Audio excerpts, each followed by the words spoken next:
Learn how to increase Social Security benefits and master Social Security retirement planning to secure a $3,500 monthly check. In this video, we break down the best Social Security strategies to help you maximize your lifetime payouts and build a reliable income stream. Before we get started, make sure you're subscribed to Housing Watch and turn on notifications so you don't miss what's coming next. Your support really helps the channel grow. Retirement shouldn't mean settling for a small monthly check. With the right decisions, it can be a robust foundation for your future. I'm Aaron, and today I'm showing you exactly how to scale your benefits to $3,000 or even $3,500 per month. By understanding the key factors that influence your filing age and earnings history, you can transform your Social Security into a meaningful, high-value asset. Let's dive into the roadmap for a wealthier retirement. Most people think claiming Social Security is a small decision, something like just checking one box when you retire. But that one decision could come down to over $2,000 per month. It all comes down to when you claim. Let me show you exactly what I mean. If you qualified for the maximum Social Security benefit as of 2026, here's what it would look like. At full retirement age, 67, you'd receive about $4,000 per month. But if you claim early at age 62, that benefit would drop to just under $3,000 per month. And if you wait all the way until the age of 70, that same benefit would jump to over $5,000 per month. Let's pause on that for a second. We're talking about a difference of $2,200 a month if you claim at 62 versus 70. That is not incremental. That's a 74% increase in income for the exact same person with the exact same work history. When you claim at 62, you're taking about a 30% reduction in your benefit. When you wait until 70, you're earning something called delayed retirement credits, which increase your benefit by 8% per year or 24% above your full retirement age amount. So, you can think of it like this. Your benefit at 67, that's your baseline. That's your 100%. If you claim early, you're locking in a permanent haircut. If you delay claiming, you're essentially buying yourself a larger guaranteed, inflation-adjusted income for life. Let's take a moment and bring this back down to earth for a second, because those numbers, $4,000 a month or $5,000 a month, those are the maximum benefits available. And to reach that, you would need about 35 years earning at or above the Social Security wage base, currently set at $184,500 per year, and it is indexed for inflation. The truth is, very few people actually reach this. The average Social Security benefit today is closer to $2,000 per month at full retirement age, which means most people are not having the conversation of, will I get $5,000 a month or $3,000 a month? For most people, the question is, how do I make the most of what I've earned? And how do I make sure I don't leave money on the table for the rest of my life? Because once you claim, generally speaking, that decision is largely locked in. And that decision doesn't just show up once, it shows up every single month for the rest of your life. So, if the timing decision can change your benefit by thousands of dollars per month, the next question is, how does Social Security actually decide your benefit in the first place? Because a lot of people assume, well, I paid more into the system, I should get more out. And that's partially true, but the system's a little bit more intricate than that. Let me show you what happens. Social Security uses a formula with something called bend points. And for anyone who turns 62 in 2026, those bend points are $1,286 and $7,749. Now, don't get lost in the numbers just yet. Let me translate what that means. Social Security bases your benefit on what's called your average index monthly earnings, or your AIME. They run your income through a three-tier formula. you get 90% credit on the first $1,286. Then, 32% credit on the income between $1,286 and $7,749, and then just 15% credit on anything above that up to the wage cap. So, think about what that means. The first portion of your income, that's treated very generously. That middle portion, still meaningful, but less so. And the higher your income goes, the less and less return you get for each additional dollar you make. Social Security is designed to be progressive. It is not trying to replace your full income. It is trying to create a foundation, especially for lower and middle income earners. So, two people can have very different incomes and ultimately end up with a benefit that's closer than you might expect. But there's one more detail here that's really important.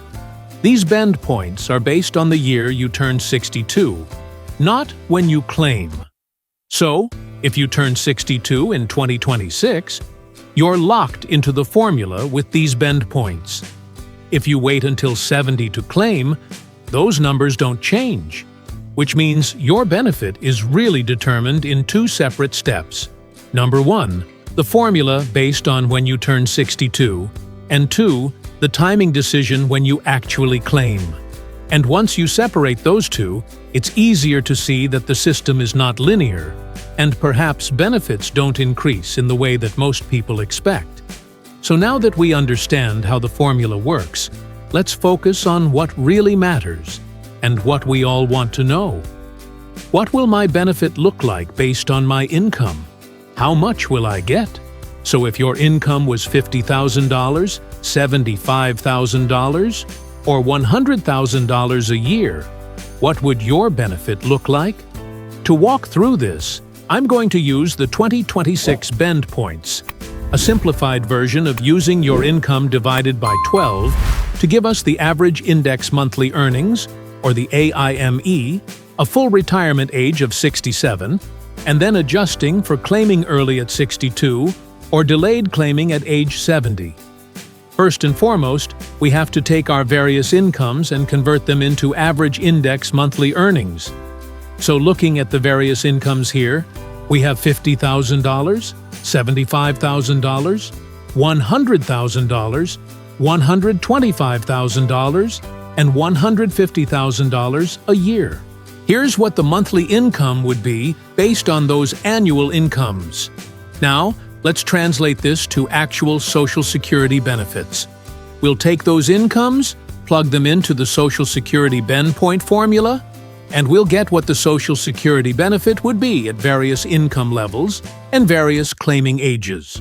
So, with a $50,000 annual income, if you were to claim at full retirement age, your Social Security benefit would be just over $2,000 per month. With a $75,000 income at full retirement age, your benefit would be about $2,700 a month. Notice the jump here. It's only going to get smaller as our income goes up. With a $100,000 income at full retirement age, your monthly benefit would be about $3,300 a month. With $125,000 income, full retirement age, you would have a benefit of about $3,600 a month.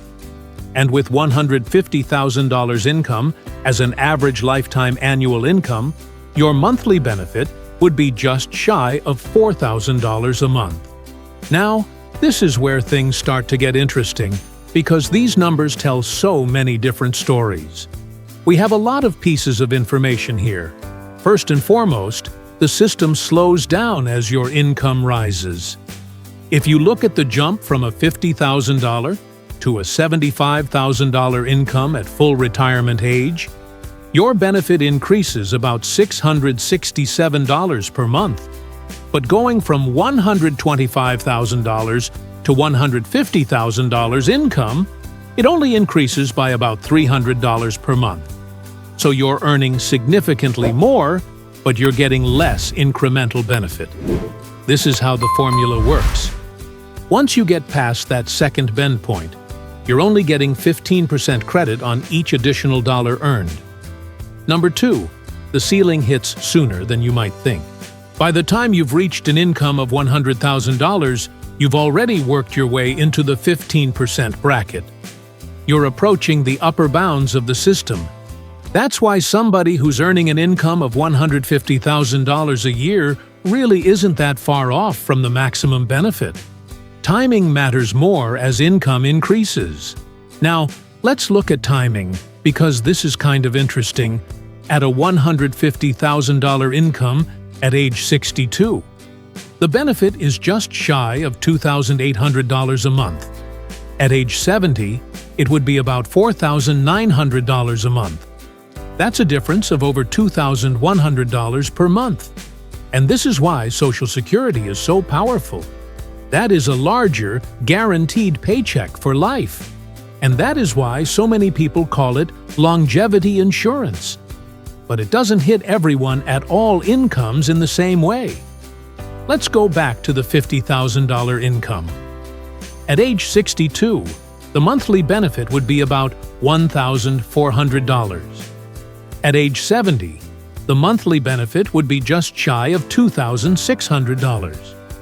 Yes, that's a meaningful difference, but the absolute dollar difference is smaller. And here's what's important. At this income level, it's very likely that Social Security is covering core living expenses like housing, insurance, and food and utilities. So, it becomes more important to this household. It's not really serving as extra income. So for lower income earners, the question is less about how do I maximize benefits, and generally it's more focused on when do I actually need this income to live. Higher earners generally have a larger portfolio that they could lean into to cover these so-called gap years, the point from which you step away from the workforce and stop earning a paycheck to the point of when you decide to claim Social Security. So higher earners generally have more flexibility here. And number 4, replacement rates tell the real story. At a $50,000 income, Social Security is replacing about 50% of what you are earning. That's incredibly powerful, and it explains why so many people rely so heavily on it. For a lot of households, this isn't just supplemental income. It is a core part of how they live in retirement. But as income rises, that replacement rate drops, and it drops pretty quickly. Social Security still matters at higher income levels. It's consistent. It shows up every single month. And of course, you're going to rely on it, but it no longer carries the same weight. Instead, a larger portion of your retirement income has to come from somewhere else. And that's by design. For lower income earners, Social Security does a lot of the heavy lifting. But for higher income earners, it tends to play more of a supporting role. So ultimately, the higher your income goes, the more your retirement outcome depends on what you've saved, what you've invested, and how you turn that portfolio into an income once you retire. So let's step back and look at Social Security from a household perspective rather than just an individual perspective. Because if we have a dual income earning household, where both earners were high income earners, we can see that Social Security is actually quite generous. If we had 2 high income earners, it's not unrealistic to expect that this household in retirement could have Social Security benefits combined of $7,000 or $8,000 per month. And when you think about that, that is a significant amount of guaranteed inflation-adjusted income showing up every single month. So even though the replacement rate is lower, the absolute dollar amount can be very meaningful, and it can certainly reduce how much you're relying on your portfolio in retirement. So when you look at a household retirement strategy, it's very important to consider Social Security from the perspective of the entire household, rather than just on the individual level. Social Security is one of the most important financial decisions you'll ever make.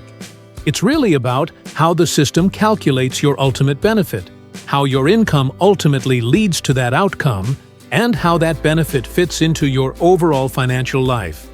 For some people, delaying when they claim Social Security can absolutely create more long-term sustainability. For others, creating that income stream early on can relieve a lot of stress. I do have an entire video that goes over each of the 9 factors you should consider before claiming Social Security that can impact your timing decision that I will link here. And if you get this decision right, you're going to create a more stable and confident and intentional retirement. I post new videos every single week. If you got anything at all out of this one, please give it a like. If you're new here, please consider subscribing. Or if you know of someone who might get something out of this type of content, please consider sharing. I'll see you soon. Bye.